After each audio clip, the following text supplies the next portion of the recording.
আসসালামু আলাইকুম, কেমন আছেন সবাই? আশা করছি সবাই ভালো আছেন। আজকে আমি আপনাদের সাথে শেয়ার করব চিকেন জুসি কাবাব রেসিপি।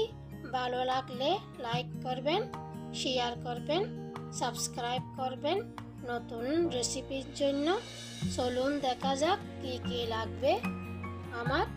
প্রথমে আমি নিয়েছি হাফ কাপ টক দই নিয়েছি। টক দইগুলো ভালোভাবে ফেটে নিচ্ছি চামচের সাহায্যে। 2 কেজি নিয়েছি মুরগির মাংস। মুরগির মাংসগুলো আমি এভাবে কেটে নিয়েছি, আপনারা আপনাদের পছন্দ মতো নিতে পারবেন। এগুলো হাড্ডি সহ নিয়েছি আমি। 1 চামচ দিচ্ছি সাদা গোলমরিচের গুঁড়া। 1 চামচ দিচ্ছি জিরা গুঁড়া। হাফ চামচ দিচ্ছি গরম মশলার গুঁড়া। 1 চামচ দিচ্ছি ধনিয়া গুঁড়া। 1 টেবিল চামচ দিছি চিলি ফ্লেক্স। 1 টেবিল চামচ দিছি লবণ। 1 টেবিল চামচ দিছি টমেটো কেচাপ।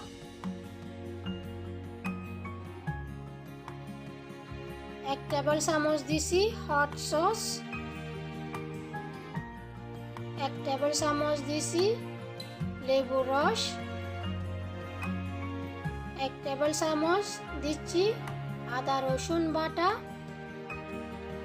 ভালো করে সবগুলো মশলা মিক্স করে নিচ্ছি। আমি লাল মরিচের গুঁড়া দিয়ে নেই, আপনারা চাইলেও লাল মরিচের গুঁড়া দিতে পারবেন। 1 টেবিল চামচ দিচ্ছি সরিষার তেল, আপনারা চাইলেও নর্মাল তেল বা বাটার দিতে পারবেন, ওটা আপনাদের ইচ্ছা।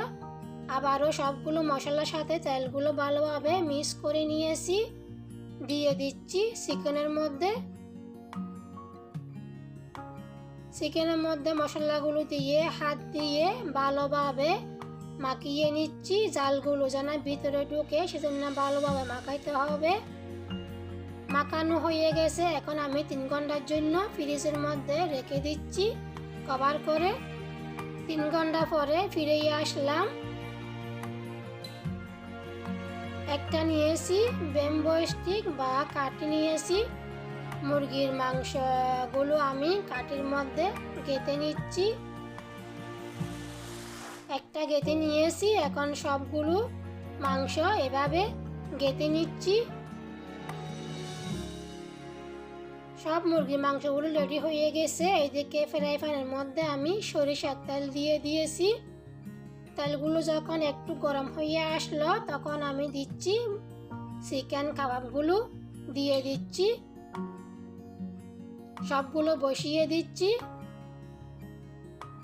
এখন আমি মিডিয়াম আঁচের মধ্যে 10 মিনিট কভার করে রান্না করে নিব।